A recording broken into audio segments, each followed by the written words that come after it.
Vamos a oír la palabra de Dios en Gálatas capítulo 3, hermanos, donde tendremos la meditación en esta hora.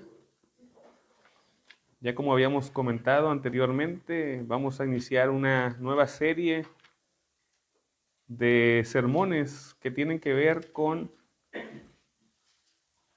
lo que comúnmente llamamos teología del pacto.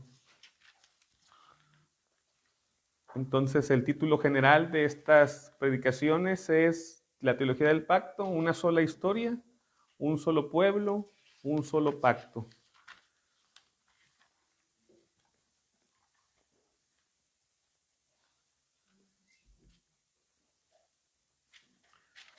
Gálatas 3, vamos a orar al Señor.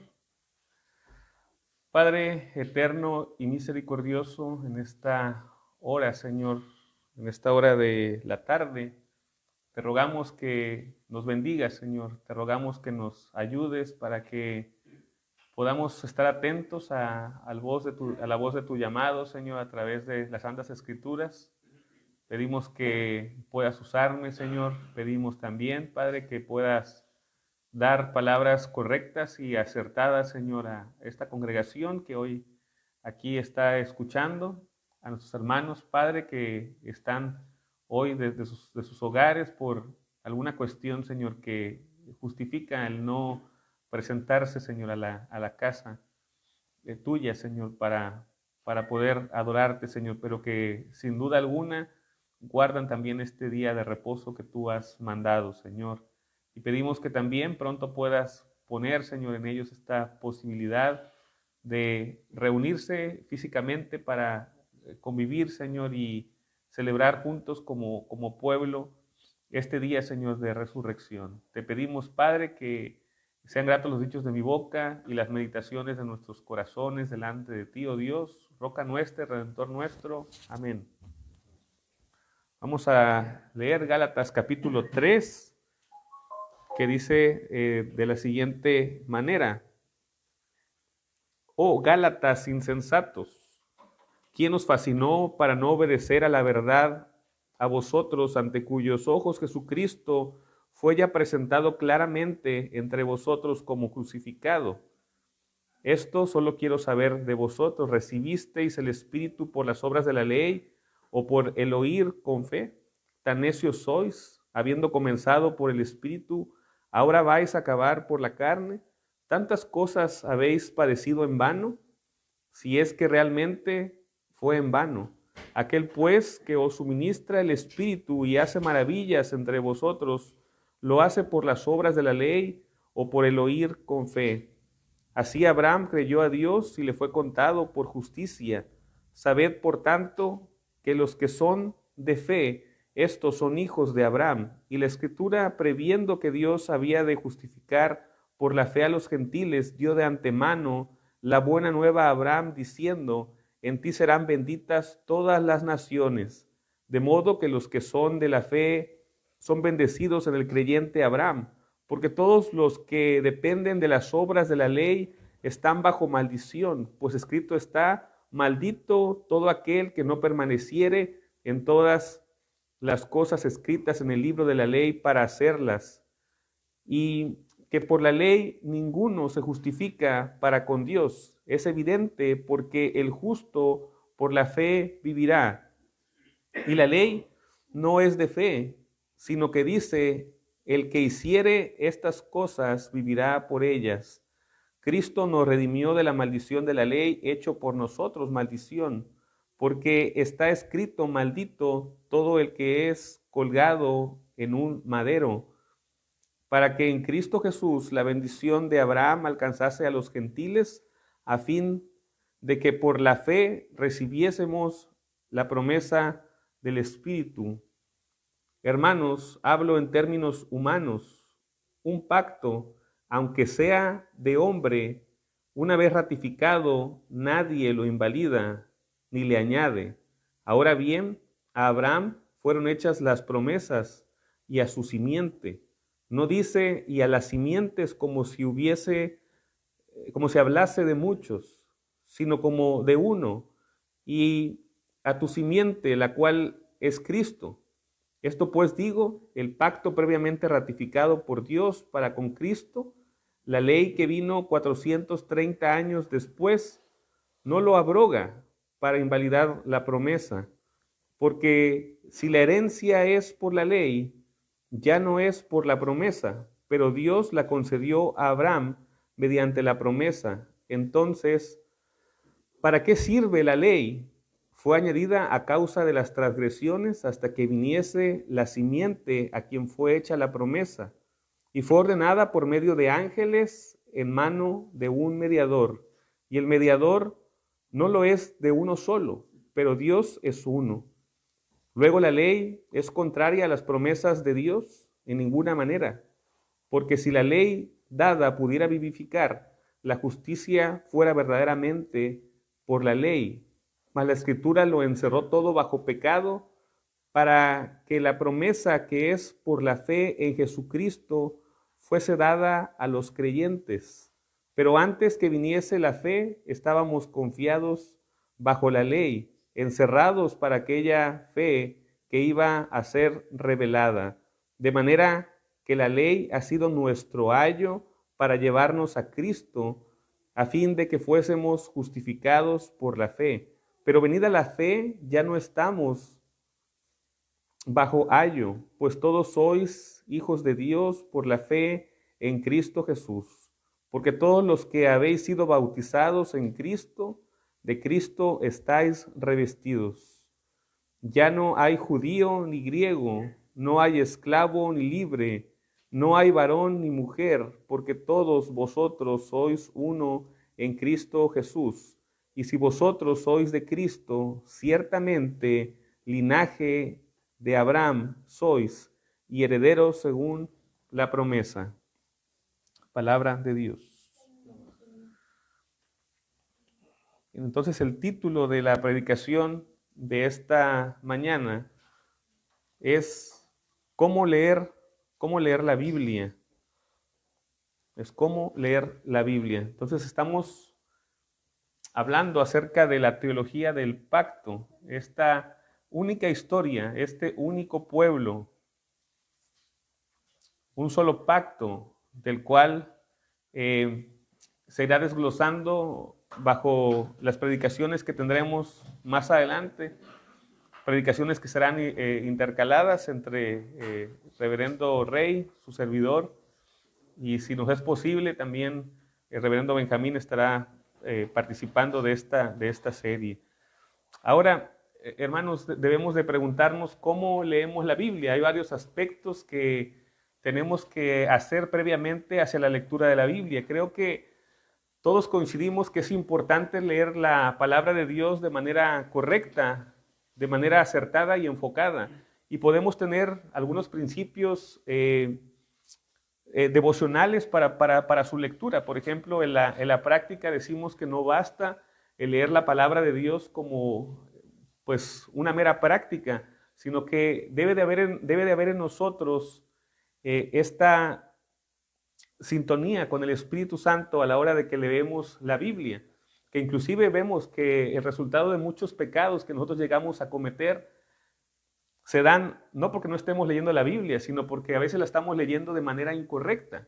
Podemos tener nosotros nuestro leccionario y podemos leer tantos capítulos de la Biblia como nosotros queramos o podamos hacerlo por el tiempo que tenemos, pero algunas veces solamente estamos leyendo por encima y de manera incorrecta. Esta es la parte práctica y devocional, pero también es importante que podamos determinar cómo es que vamos a entender la Escritura, cómo es que la iglesia ha entendido la Escritura, cómo es que la salvación la encontramos en cada porción de la Escritura y también cuál es nuestra propia identidad a la hora de leer la palabra de Dios, porque está claro que en la historia de la redención encontramos varias escuelas de interpretación bíblica y de esta manera, de la forma en la que nosotros interpretamos la palabra de Dios o vamos a la palabra de Dios, es que podemos llegar nosotros a la verdad del Evangelio o podemos llegar a sacar conclusiones o conjeturas de esta misma. Entonces, de alguna manera, si nosotros nos ponemos a evaluar las religiones cristianas, hablando en términos de denominación y también hablando en términos de iglesia propiamente, por ejemplo, si hablamos de las iglesias coptas, de las iglesias ortodoxas, de la iglesia romana, de la iglesia protestante, vamos a darnos cuenta que todas ellas leen la palabra de Dios. O sea, no hay ninguna de ellas que diga, no, pues la palabra no es importante. Todas las religiones cristianas leen la palabra de Dios, pero el entendimiento de la palabra de Dios se da a través de diferentes corrientes. Por ejemplo, en el catolicismo romano, ¿cuál es la forma de entender la palabra? Bueno, el catecismo de la iglesia romana dice que es a través del magisterio, de tal modo que la interpretación de las personas en particular viene a pasar a segundo término. Puede ser importante, pero pasa a segundo término. Si el magisterio no ha determinado una doctrina, entonces la interpretación personal puede evaluarse como buena o como mala, pero de acuerdo a lo que dice el magisterio. También, por ejemplo, hay algunas otras iglesias que lo hacen a través de la tradición. Y dentro del cristianismo protestante podemos encontrar que aún dentro de nosotros también hay escuelas de pensamiento y de interpretación bíblica. Lo digo esto no para darnos un balazo en el pie y decir que cada uno tiene formas particulares. No lo digo así, porque de hecho, aún dentro del pensamiento romano podemos encontrar que la inclinación de algunos teólogos inclusive es variada. Pero ¿cómo es que nosotros entendemos la palabra de Dios? Y para esto voy a ocupar una palabra sencilla, pero que a la vez también es técnica. Esta palabra es la hermenéutica. Y la hermenéutica significa simplemente la manera en la que interpretamos nosotros un texto. Todos, como he mencionado con estos ejemplos, tenemos una hermenéutica. Todos leemos la Biblia de cierta manera. No me estoy refiriendo al orden en la que la leemos, sino me estoy refiriendo a la forma en la que la interpretamos. Algunos leen la Biblia, por ejemplo, con una serie de etapas separadas. Otros la leen con una sola historia coherente. Algunos ven promesas distintas y ven pueblos distintos. Otros ven una sola promesa desplegándose progresivamente. Aquí nos ayuda mucho lo que dice el teólogo fallecido J.I. Packer. Dijo que la teología del pacto no es un mero sistema, sino una hermenéutica.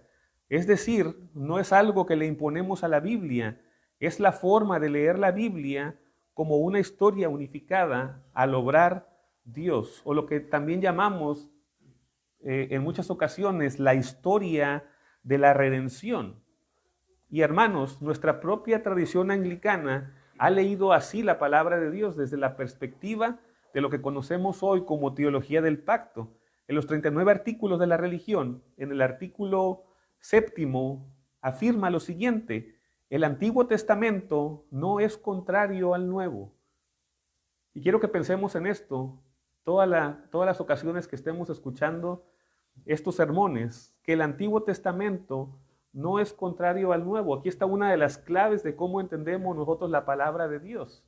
No entendemos que haya muchos pueblos, no entendemos que haya muchos pactos en el sentido amplio de la palabra, sino pactos que se van desplegando y van confirmando el anterior. Porque sí que vamos a hablar de pactos. Vamos a hablar, por ejemplo, del pacto de Dios con Abraham, por ejemplo, del pacto de Dios con David, por ejemplo, del pacto de Dios con Cristo.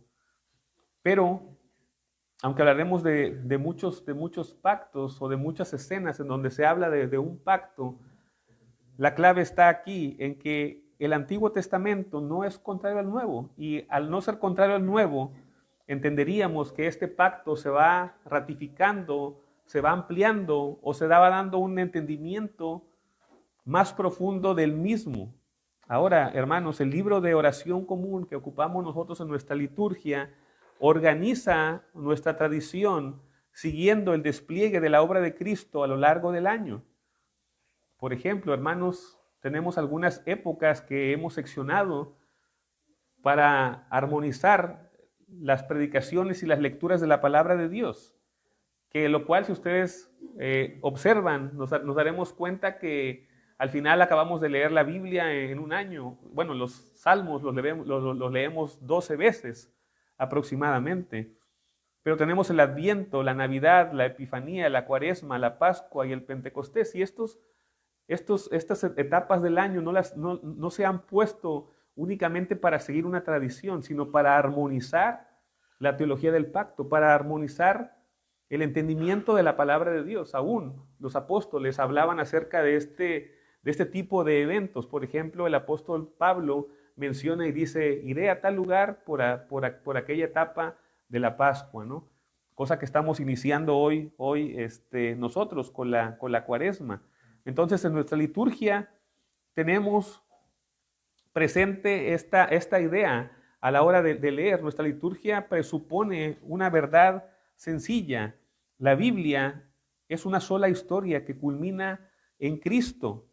La pregunta ¿es esto lo que enseña el texto bíblico? Entonces vamos a ver, basados aquí en este pasaje que hemos leído en Gálatas, haciendo justicia al texto, vemos que había un problema en la iglesia de Galacia. Dice el apóstol Pablo: oh Gálatas insensatos, ¿quién os fascinó para no obedecer a la verdad, a vosotros ante cuyos ojos Jesucristo fue ya presentado claramente entre vosotros como crucificado? Entonces, ¿qué resultaba aquí? A grosso modo, que la iglesia de Galacia se había apartado para seguir algo distinto a lo que los apóstoles habían enseñado. Y hoy nosotros entendemos que el Evangelio está cimentado en Cristo, los profetas del Antiguo Testamento y en el Nuevo Testamento en la enseñanza de los apóstoles. Y posteriormente los maestros y pastores en la historia de la iglesia han procurado el presentar este mismo evangelio en todos los tiempos y en todas las edades para públicos diversos. Pero el mensaje central sigue siendo el mismo. Entonces, aquí les dice insensatos, o sea, pues personas que no tenían cerebro, básicamente, como si les hubieran arrancado el cerebro a ellos para tener vacía o cauterizada su conciencia, su mente. ¿Quién nos fascinó? Dice, para no obedecer la verdad. Porque ellos estaban desviándose hacia el judaísmo. Aunque en nuestro contexto nosotros no tenemos ese problema, porque yo no conozco ninguna iglesia cristiana que circuncide o que diga, pues vamos a usar una kipá o vamos a dejarnos crecer las barbas y ponernos pues este tipo de caireles para homologarnos hacia el judaísmo. No hay, bueno, sí hay algunas iglesias, pero no es típico ni tienen tal fuerza en nuestro contexto. Pero no significa, hermanos, que el judaísmo no esté presente de alguna manera, a veces en lo estricto de la ley o en el abuso de la ley hacia algunas cosas o en inclusive algún mal entendimiento de la ley. Entonces él está diciendo, el apóstol, insensatos, ¿quién os fascinó para no obedecer a la verdad? A vosotros, ante cuyos ojos Jesucristo ya fue presentado claramente entre vosotros como crucificado. Versículos del 6 al 9 dice, de modo que los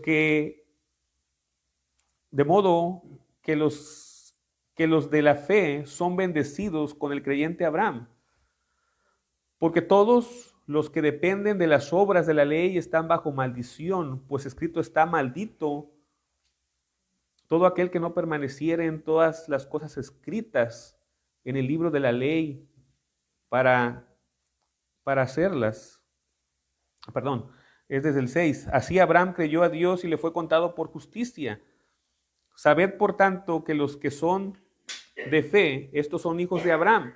Y la Escritura, previendo que Dios había de justificar por la fe a los gentiles, dio de antemano la buena nueva a Abraham, diciendo: en ti serán benditas todas las naciones. De modo que los de la fe son bendecidos en el creyente Abraham, porque todos los que dependen de las obras de la ley están bajo maldición, pues escrito está, maldito todo aquel que no permaneciere en todas las cosas escritas en el libro de la ley para hacerlas. Entonces aquí tenemos esta dualidad, ¿no?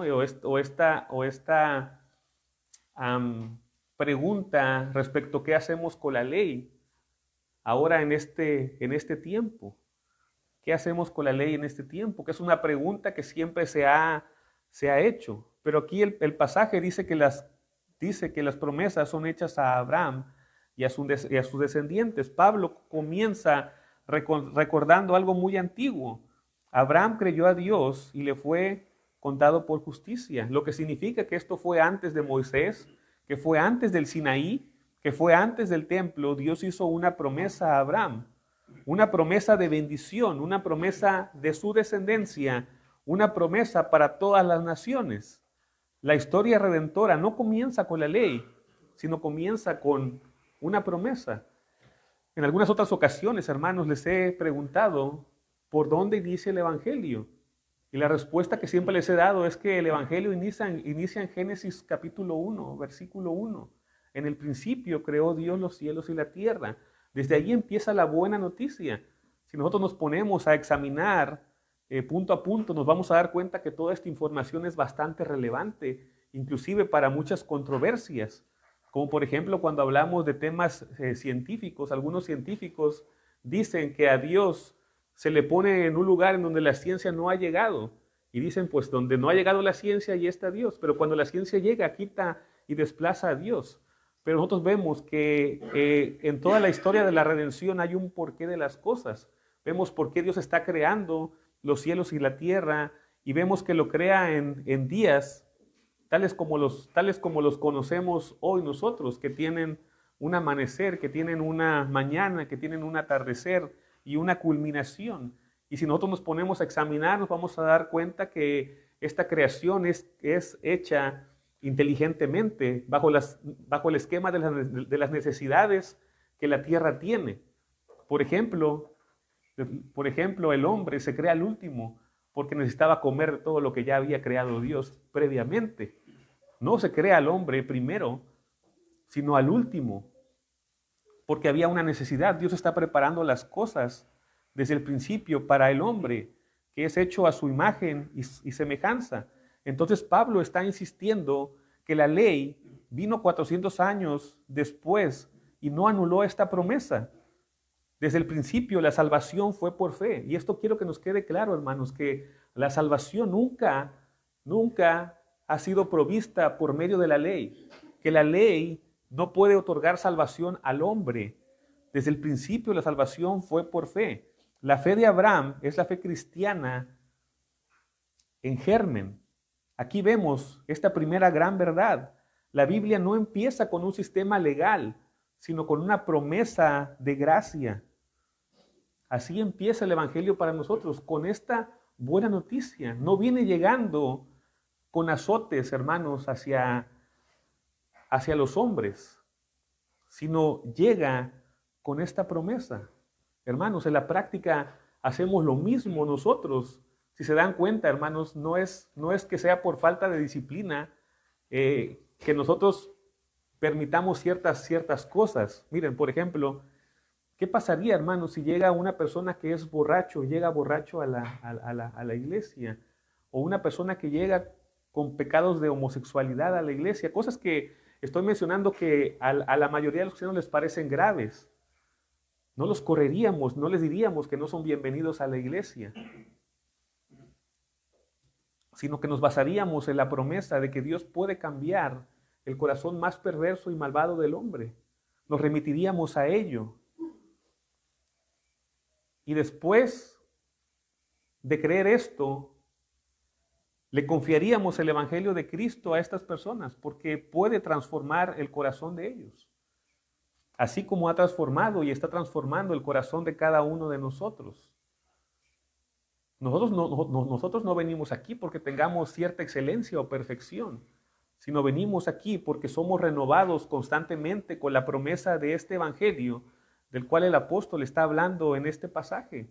Entonces, la iglesia no es un lugar para personas perfectas. Inclusive, ya lo leíamos hace un momento, Jesús no vino a buscar a los perfectos, o como lo dice él en sus propias palabras, a los sanos, sino a los enfermos que tienen necesidad de médico.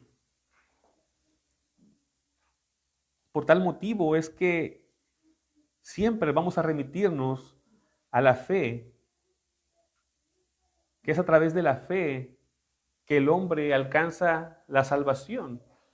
Y esta fe es provista por Dios mismo. Así pues, hermanos, pensemos en que la promesa hecha a Abraham es la misma promesa que tenemos cada uno de nosotros.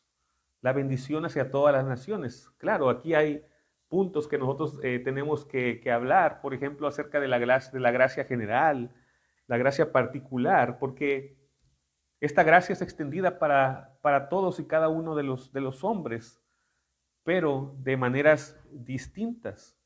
En segundo lugar, si nosotros seguimos leyendo en el versículo 16 particularmente, el apóstol dice, ahora bien, a Abraham fueron hechas las promesas y a su simiente.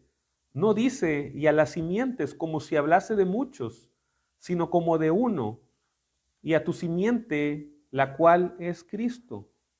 Entonces estamos hablando de que esta promesa está centrada en Cristo. Ahora Pablo hace algo sorprendente. Dice que la promesa fue hecha a la simiente. Y añade, no dice y a la simiente, sino a tu simiente, la cual es Cristo.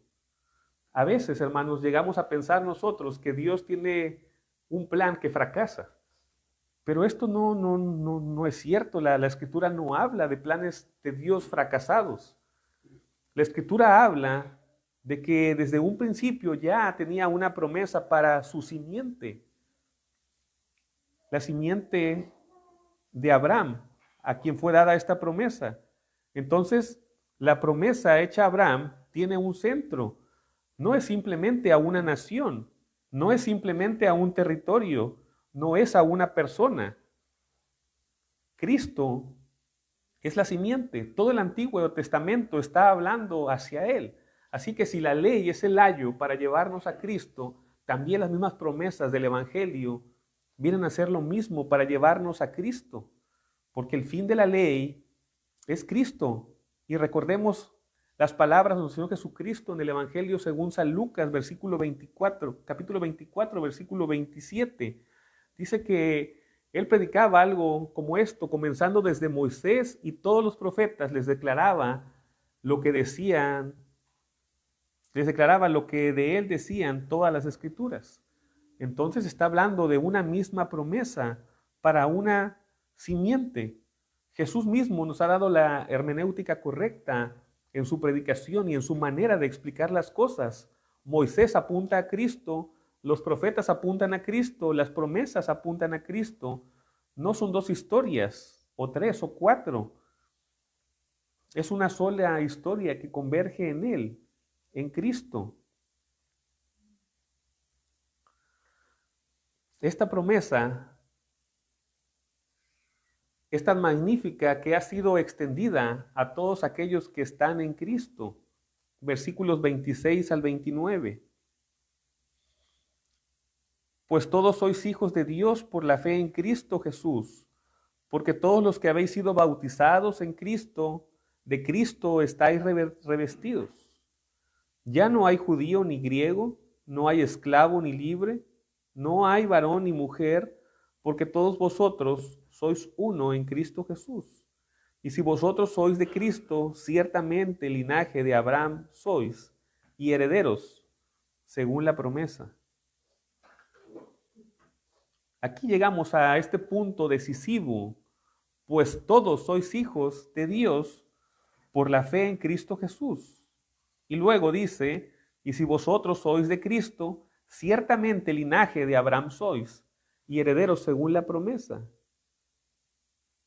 Si estamos en Cristo, somos descendencia de Abraham.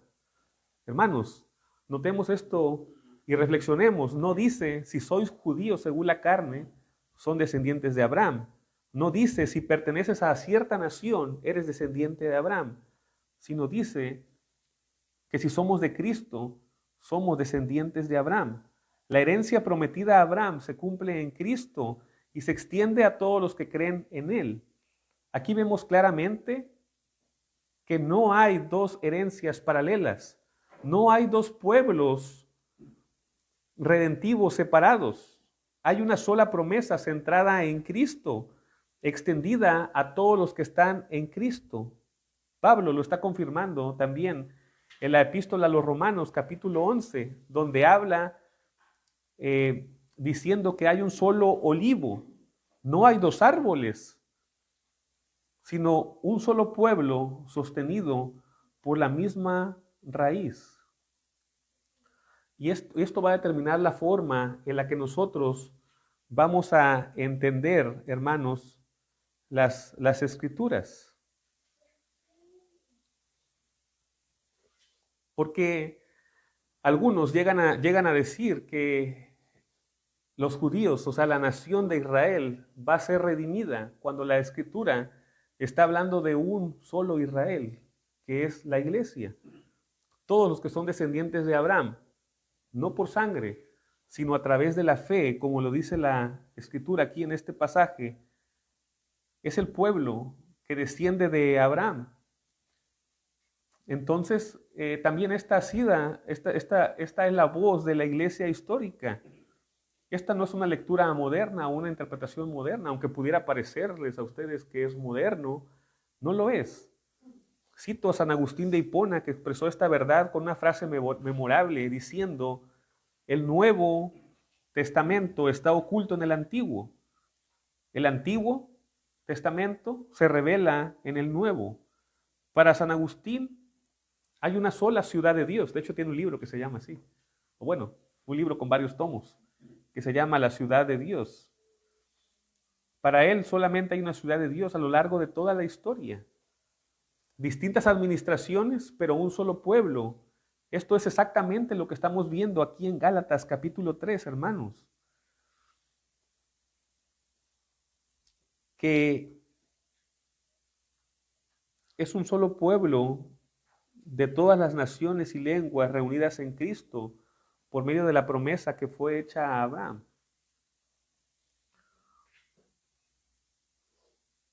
Jesús también dijo en alguna ocasión que Dios podía levantar inclusive de las piedras hijos a Abraham. Entonces, no proviene esto de la sangre del hombre. Esta salvación no proviene del linaje, sino proviene del poder de Dios.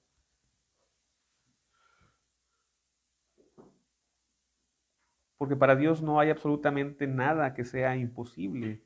Y Él ha determinado todas las cosas, de manera que cada una de ellas se cumple exactamente en el tiempo que Él ha determinado. Entonces no hay error, hermanos, no hay tiempos en el que Dios se equivocó, porque Dios de hecho no se equivoca. Pero algunos tratan de presentar la historia de la redención de esta manera, en la que Dios le establece algo al hombre o le pone como una vara al hombre que tiene que alcanzar. Y cuando el hombre no la alcanza y hay un fracaso, Dios cambia de opinión y parece que esa vara la va bajando hasta que llega a Cristo. Pero la realidad es que no es así. La realidad es que el apóstol Pablo les está llamando insensatos a los Gálatas porque piensan que en la ley, a través de la sangre o de la conversión según los ritos que ellos practicaban, era que se encontraba la salvación. Pero es a través de la fe en la cual se encuentra la salvación, a través de la fe en Cristo. Es por esto, hermanos, que aunque nosotros bautizamos a los niños, no creemos que los niños sean salvos por el bautismo. Reciben la promesa de Cristo. ¿Y cuál es la promesa de Cristo? Que si crees de todo corazón y confiesas que Jesús es el Señor, serás salvo. Los agrega la promesa, pero no les otorga el sacramento por sí mismas, la redención a los niños, sino a través de la fe. Y es que nosotros como padres también creemos que Él lo hará, pero no por el hecho del rito, sino por el hecho de que Él lo ha prometido, que dará salvación no solamente a nosotros, sino también a nuestra casa. Entonces, para aplicar esto, hermanos, ¿cómo debemos leer el Antiguo Testamento? No debemos leerlo como una historia ajena a nosotros. No sé si les ha pasado que a veces nosotros leemos el Antiguo Testamento y se nos hace tan lejano y tan distinto a nosotros. A veces nos llegamos a sentir más cómodos con el Nuevo Testamento, cuando la realidad es que el Nuevo Testamento es exactamente lo mismo, no es contrario al Antiguo. No es una historia ajena, no deberíamos de verlo como una historia ajena. No debemos verlo como promesas que no nos pertenecen. Cada uno de nosotros podemos decir que somos hijos de Abraham, no porque él sea nuestro tatarabuelo o algo así, sino por el hecho de que la Escritura nos hace hijos de Abraham por la fe que Cristo ha depositado en los santos. Es una sola historia en la que Cristo nos ha incluido. Así que cuando leemos Génesis, leemos nuestra historia en germen. Cuando leemos los Salmos o los oramos legítimamente como herederos de todo esto. Cuando celebramos la Santa Cena y oímos, este es el nuevo pacto en mi sangre, recordamos que estamos dentro de esta promesa eterna. Ninguna cosa que practicamos la hacemos por el hecho de practicarla o por el hecho de que se vea bonita o porque nos parezca bien hacerlo, sino lo practicamos porque todo esto apunta a Cristo.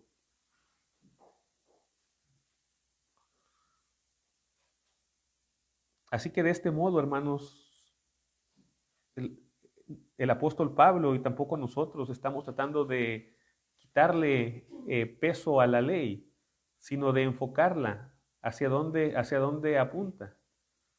Hermanos queridos, porque en el Nuevo Testamento también hay leyes dentro del Evangelio. Por ejemplo, hermanos, ¿qué se requiere de un obispo? ¿Qué dice la palabra de Dios? Dice que el obispo debe de ser, dice que si alguno anhela obispado, pues ya es una buena obra, es bueno que la gente piense en postularse a este oficio. Es bueno, pero dice que debe ser así, así, así, así.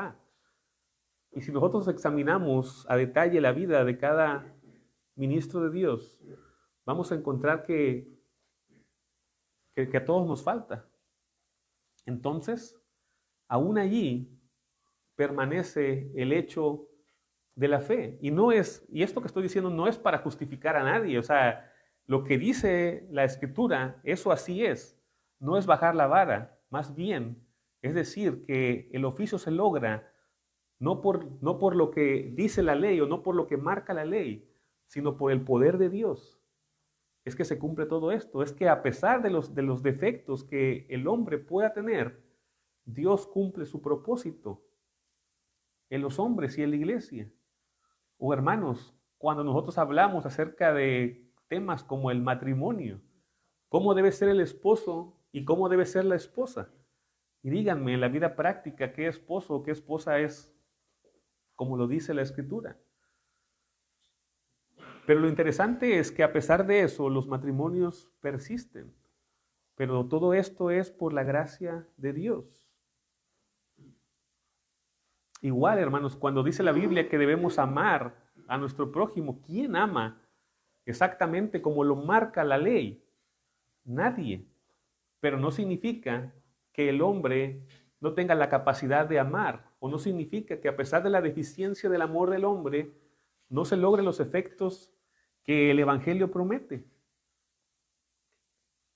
Entonces, en ningún modo es que nosotros digamos que la ley no es importante o que la queramos reducir. No estamos diciendo esto.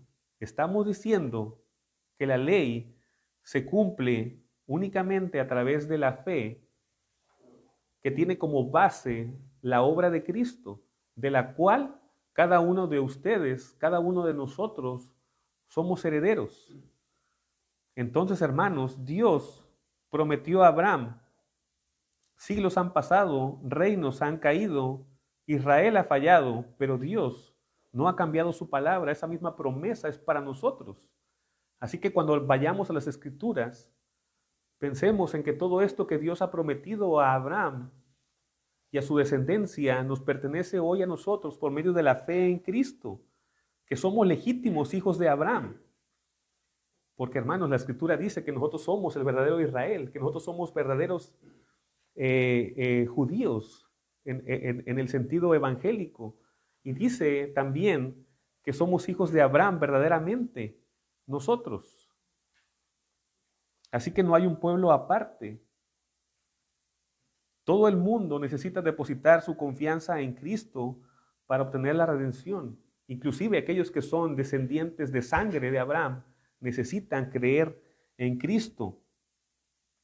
Dios no está cambiando su palabra, la promesa está avanzando. La promesa se centra en Cristo. Pablo nos está diciendo, si sois de Cristo, no si sois perfectos, no si sois dignos, no si sois de cierta etnia, solamente si sois de Cristo. Si sois de Cristo, entonces sois herederos. El Dios que habló bajo las estrellas es el Dios que hoy nos está llamando hijos a nosotros. La promesa dependió de Cristo y Cristo lo ha cumplido. Él fue hecho maldición por nosotros. Dios prometió, Cristo obedeció, el Espíritu Santo ha aplicado esta redención comprada por Cristo a nosotros y a nuestros hermanos. Nosotros hemos heredado la victoria de Cristo. Todas las cosas de Cristo nos pertenecen a nosotros por esta fe y por esta promesa. No somos un paréntesis, no somos un accidente histórico. Somos herederos según esta promesa que Él ya había determinado desde el principio. Por eso es que siempre decimos con gratitud, gloria al Padre que prometió, gloria al Hijo que cumplió, gloria al Espíritu que nos une a Cristo. Una sola promesa, un solo cumplimiento, un solo pueblo y un solo pacto de gracia para los hombres. Hermanos, que cada uno de ustedes puede experimentar los efectos de la redención comprada por Cristo a través de la fe. Amén. Oremos. Padre eterno y misericordioso, te damos gracias, Señor, porque nos has unido, Señor, a este olivo, Señor, a este árbol que tiene las raíces cimentadas en las promesas, en tu poder, que tú eres ese Dios que al principio creó los cielos y la tierra, y que todas las cosas que hay subsisten por tu mano, y aún nuestra existencia y nuestra vida depende de ti. Gracias, Padre, porque te ha placido, Señor, darnos estas promesas a nosotros y también, Señor, capacitarnos con entendimiento, aunque algunas veces somos como los Gálatas, insensatos y faltos de entendimiento. Pero tu promesa permanece por siempre, Señor, y ese vacío que hay en nosotros es cubierto por tu palabra, por tu Espíritu Santo, Señor, y por tu dirección diaria y por la comunión que tenemos contigo, Señor. Te pedimos que nuestra fe sea aumentada y que nuestras capacidades, Padre, para comprender las Escrituras también sean afinadas de tal modo que podamos entender de mejor manera y más precisa para poder agradarte y glorificarte en todo momento. Bendíganos, Señor, a todos en el nombre de Cristo. Amén.